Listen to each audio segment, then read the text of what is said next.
I may have dyed my hair back to black, and we're not gonna talk about it. Hey y'all, I'm wearing this shirt that makes me want to put my thumbs through the holes, and so I'm probably gonna have my thumbs in the holes the whole video. I also did not feel like making my bed today, so you're just gonna have to deal with no bed and thumb holes, and I dyed my hair. I dyed my hair again, but I am back, and today I'm bringing back a series. I have not done one of these videos in a very long time, but I am super fucking excited for this one. I'm back, and I have more scary stories to tell you guys. Is that what I say? Is that the saying? It's been so long that I honestly forgot, but I'm pretty sure that's what I used to say. I went on no sleep, and I found a story that I'm very excited to read for you guys. And before I get right into the story, I want to let you guys know I will have all of the author's information linked down below. You guys should totally check him out. He was kind enough to let me share this story with you guys, and I'm very thankful for that. But this story is called Something Walks Whistling Past My House Every Night at 3:03. Every night, no matter the weather, something walks down our street whistling softly.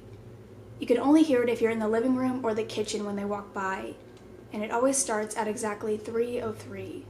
The sound starts faint, somewhere near the beginning of the lane near the Carson place. We're towards the middle of the street, so the whistling moves past us before fading away in the direction of the cul-de-sac. When I was younger, my sister and I would sneak into the kitchen some nights to listen. Mom and Dad didn't like that, and we'd catch hell if they found us there. But they were never too hard on us since we always stuck to one big rule. Don't try to look at whatever is whistling. The neighborhood is a fun place. I've lived here since I was 6, and I love it. The houses are small, but well kept. Good-sized yards, plenty of places to roam. There are a lot of kids here my age. I turned 13 back in October. We grew up together. I would always play foursquare in the cul-de-sac or roam around from back porch to back porch in the summer. It was a good place to grow up. I'm old enough to see it. And there's only two strange things here: the night whistling and the good luck. The whistling never bothered me much. Like I said, I couldn't even hear it from my bedroom. But Mom and Dad don't like talking about it, so I've stopped asking questions. My dad is a strong guy, tall and calm. He has an accent since he moved to the US as a kid. His family, my grandparents, they're from the islands. That's what they call it. My dad, the only time he isn't so calm is if the whistler comes up. He talks a little quicker then, eyes move faster, and he tells us not to think about it so much and to always remember the one rule, the big rule. Don't try to look outside when the whistler goes past. Not that we could look even if we wanted. See, there are shutters on the inside of every window, thick pieces of heavy canvas that pull down from the top and latch to the bottom of the window frame. Each latch even has a small lock, about the size of what you'd find on a diary. My dad locks those shutters every night before we all go to bed and keeps the key in his room. My mom, I don't know what she thinks about the whistling. I've seen her out in the living room before at 3:03 when the sound starts. I could see her if I cracked my door open just an inch to peek. She's not out there often, at least I haven't caught her much, but once or twice a month, I think she sits out there on our big red couch just listening. The whistler has the same tune every night. It's cheerful.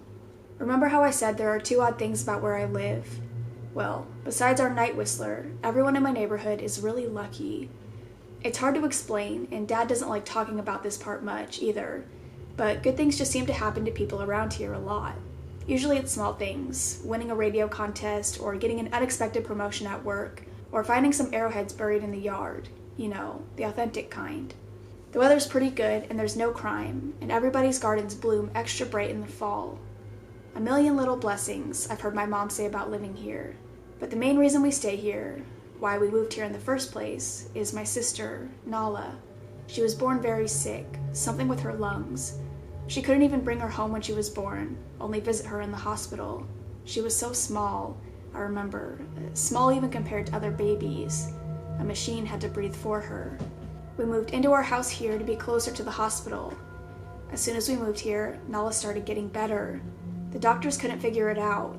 They chalked it up to whatever they were doing, but we all could tell they were confused. But my parents knew. Even I knew. Nala getting better was just another one of the million little blessings we got for living in our neighborhood. That's why we stayed, even after we found out that for every small miracle that happens here every day, now and then, some bad things happen. But they only happen if you look for the whistler. See, our neighborhood has a welcoming committee. They show up with macaroni casserole, a gift basket, and a manila folder whenever someone new moves in. They're very friendly. 4 people showed up when we moved in 7 years ago. The committee made small talk, gave me a Snickers bar, and took turns holding Nala. It was her first week out of the hospital, so they were extra careful. The committee asked to speak to my parents in private, so I was sent to my room where I still managed to hear every word. The welcoming committee told my parents about how nice the neighborhood was. Really exceptionally, hard to explain kind of nice. And they told my parents about the even harder to explain whistling that happened every morning at 3:03 and ended at the tick of 3:05. The group, our new neighbors, warned my parents that the whistling was quiet. It would never harm or hurt us, as long as we didn't look for what was making the sound. This part they stressed, and I pushed my ear into the door, straining to hear them. People who went looking for the whistler had their luck change, sometimes tragically. A black cloud would hang over anyone that looked. Anything that could go wrong would. The manila envelope the committee brought over contained newspaper clippings, stories about car crashes and ruined lives, public deaths, and freak accidents. Not everyone dies, I heard the head of the committee tell my dad, but the life goes out of them. Even if they live, there's no light in them ever again. No presence. My mom, I could tell she wasn't taking it seriously. She kept asking if this was some prank they play on new neighbors. At one point, my mom got angry, accused the committee of trying to scare us out of our new home, asked them if they were racist on the account of my dad being from the islands. My dad calmed her down, told her he could tell our new neighbors were sincere and they were trying to help us. He explained that he grew up hearing these kinds of stories from his mom, and he knew there were strange things that walked among us. Some of those strange things were good, and some were bad, but most were just different. After the committee left, Dad went out to the hardware store and bought the canvas blinds, the latches, and the locks, and installed them on every window in the house after dinner. The first night in our new house, I crept out of my room at 3 a.m., only to find my dad awake, sitting on the living room couch, holding my baby sister. My dad held up his finger in a shh motion, but patted on the couch next to him. I sat, and we waited. At exactly 3:03, we heard the whistling. It came and it went just like our neighbors said. The whistling returns each night and we never look, and we enjoy our million little blessings every day. Nala breathes on her own, and she's grown into a strong, clever girl. My dad even joined the welcoming committee. We don't get new neighbors often. Why would anyone want to leave? But when a new family moves in, my dad and the committee bring them macaroni casserole, a gift basket, and the manila folder. I can always tell by the look on my dad's face when he comes back if the family took the committee seriously or if we'd be getting new neighbors again very soon. Not long ago, a family moved in directly next to us. The previous owner, Miss Maddie, passed away at age 105. She lived a good, long life. Our new neighbors seemed like they'd fit in just fine. They believed the welcoming committee, took my dad's advice about the locking shutters since they had a young child of their own. Whatever newspaper clippings were in that manila envelope, whatever evidence, my dad never let us see. But I imagine it must have been awfully convincing since our neighbors got along with no issues for the first month. One night, when our new neighbors had to leave town, they sent their son, Holden, to stay with us. He was 12, a year under me in school. I didn't know him well before that night, but as soon as his parents dropped him off after dinner, I could tell it was going to be a bad time. "Do you know who's always out there whistling every night?" Holden asked the moment the adults left the room.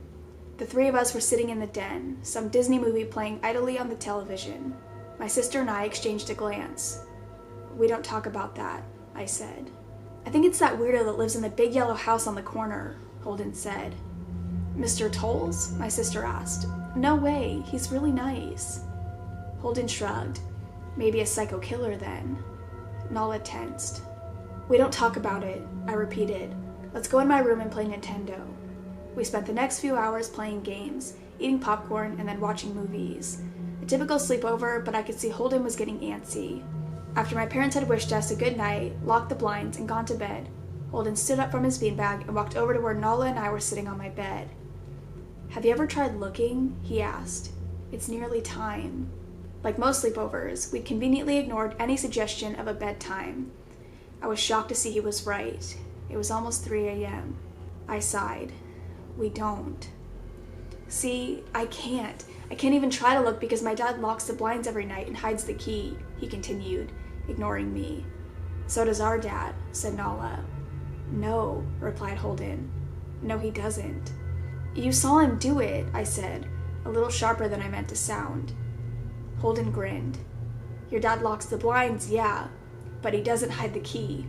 He keeps it right on his normal keychain.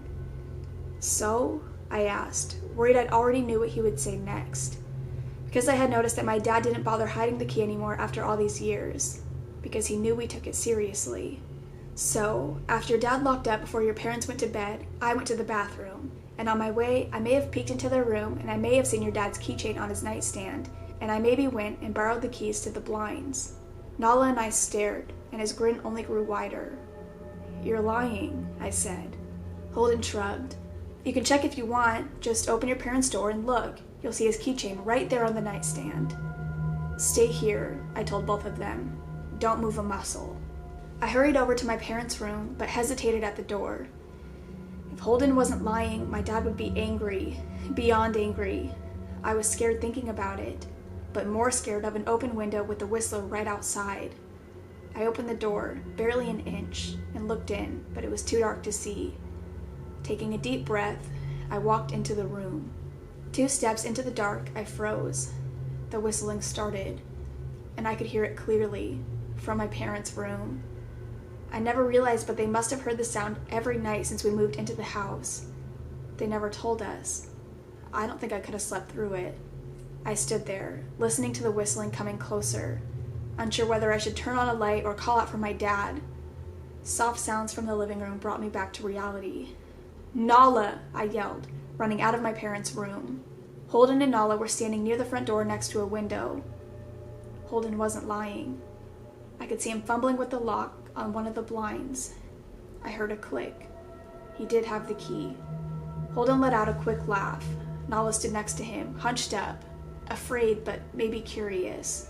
The whistling was right outside our house now. I think I made a sound, called out. I can't remember. Time felt frozen, clock hands nailed to the face, but I found myself moving. I'm not fast. I've never been athletic. Somehow, though, I covered the space between myself and Nala in a moment. My eyes were locked on her, but I heard Holden pull the blinds all the way down so it could release.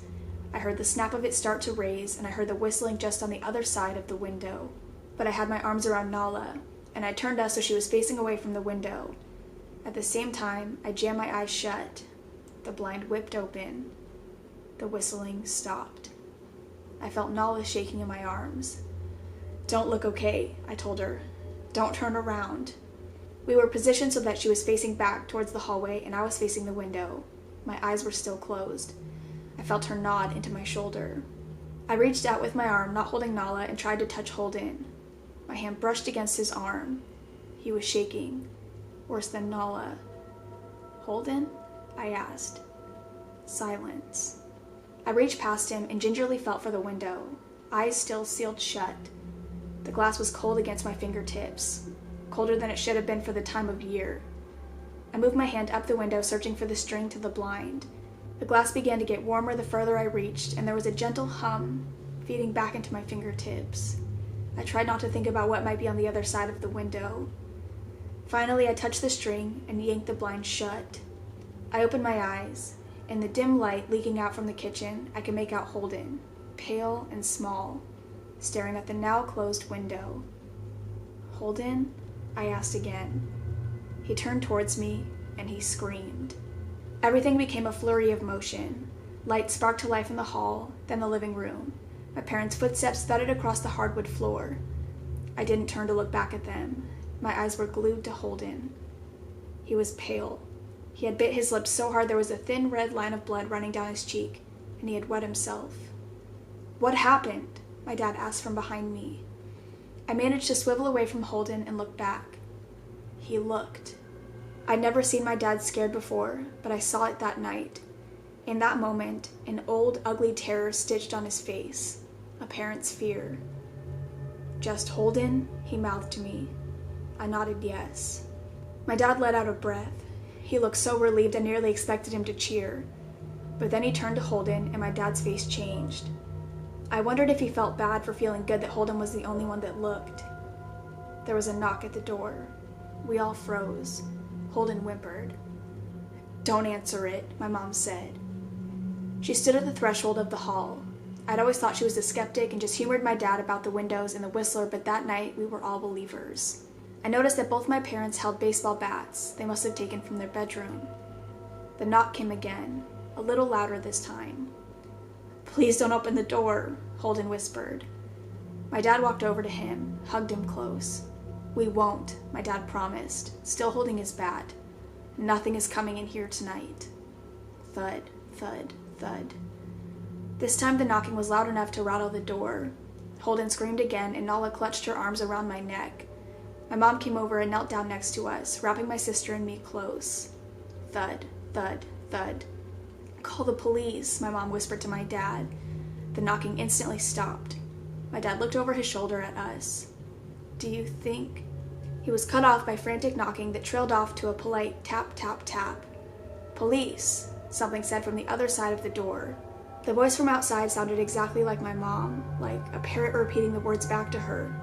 "Police, call, the police, tap, tap, tap, police." My mom pulled us closer. "Police, police, police, police." "Please stop," I heard her whisper. "I don't think calling them will help," my dad said. "How do we know when they're the ones at the door?" The knocking came back harder than before. The door shook. Then it stopped. After a long moment, I heard the knocking again, but it was coming from our back door. We all turned towards the back door, but the knocking immediately returned to the front door. Front to back to front, loud then quiet, then loud again. Suddenly the sound was from both doors at once, big heavy blows like a sledgehammer. Then something started rapping against all of the windows in the house, then the walls. It was like we were living inside a drum and a dozen people trying to play at once. Or we were a turtle and something was attempting to claw us out of our shell.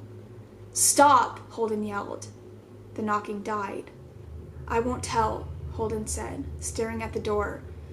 "I promise I won't tell anyone what I saw. Just please go away." We waited for nearly a minute. Then we heard it. A soft tap, tap, tap coming from the window that Holden had looked through earlier. Holden started to cry, sobbing like a prisoner watching gallows being built outside their cell. My dad held him, brushed his hair, but never lied to him, never told him things would be okay. The tapping at the window went on for the rest of the night. We huddled together in the living room for I don't know how long. Eventually my mom tried to take us kids into my room while my dad stayed to watch the door. But the second we moved into my bedroom, the knocking came back, so loud it was impossible to ignore. I was afraid the door couldn't take it. We went back to the living room and the knocking stopped. Only the tap, tap, tap on the window remained. None of us slept that night. The tapping stopped around 7 a.m. That's about the time the sun comes up here. We waited another 2 hours before my dad opened the blinds from one window. He made us all go back to my parents' bedroom first. I heard him open the door and then come back in. "Okay," he told us. "It's done." Holden's parents came back around lunchtime. My mom and dad walked Holden over to his house and they all went inside for quite a while. Nala and I watched from the window. She stuck to me the whole day, right at my side, sometimes holding my hand. When my parents came back, they looked grim, but wouldn't tell us what they said to Holden's family. It was a Sunday, so we spent the day together, ordered pizza, and watched movies. That night, everyone slept in my room. Nala and my mom in the bed with me, my dad in a chair he'd pulled over. There was no knocking that night, or any night since. We didn't see much of Holden or his parents for the rest of that week, but Thursday there was a moving truck in the driveway. Nala and I watched them packing up the whole afternoon after school. What sticks with me the most is how tired Holden and his parents looked. All three had the same paler, grim mouths and lightless eyes. Even from across the street, I could tell something was very wrong. Holden and his family were gone before sunset. I remember what the original welcoming committee said to my parents when we moved in. Not everyone who looks at the Whistler dies, but even those that live have the light go out of them, and the rest of their lives are filled with misfortune. A million little tragedies. I think Holden's parents must have looked, either to comfort him if they didn't believe, or share the burden if they did. I watch Nala some days, happy and young and alive, and I wonder if I'd been slower. If she looked out the window that night, would I have looked too, to comfort her, to share that burden? I'm glad I don't have to find out. We still live in that house, in that neighborhood. We still hear our Whistler walking past every night. The blessings, the luck, the good things here are too good to leave, but we're careful. We don't have friends over to spend the night anymore, and my dad hides the key to the blinds very, very well. Not that I've gone looking. Some things you just don't need to look for. I miss this series so much, and I'm gonna say it, I don't understand how they fucking do it. I don't understand how they write these stories. They are incredible. And that's a theme with these videos, that's a theme with these stories. They're all amazing every single time. And I'm so honored that they allow me to read these stories on my channel. If you guys are big fans of No Sleep and you have found any stories that you would like me to read, please send them to me. I really want to get back into this series. The only issue is that when I go on No Sleep, I feel like I can't find that many stories anymore. They're either super short, or I don't feel that I don't feel like a connection with them. I know that sounds weird, but I feel like I have to feel some sort of way about a story for me to actually get into it while I'm reading it. So if you have any stories that you would like me to check out, please send them to me. Again, I will have the author link down below if you guys want to go check them out. Sorry if my camera moved at all during this, or my cats were in the background. They were jumping around and touching my tripod and shit, so sorry if anything seemed a little bit off during that. But I assume that you guys don't actually watch me read the story because that's boring. I feel like most of you just listen to the stories, which honestly, that's what I would do. But other than that, I'm gonna go. I love you guys. I will see you in the next one. Bye!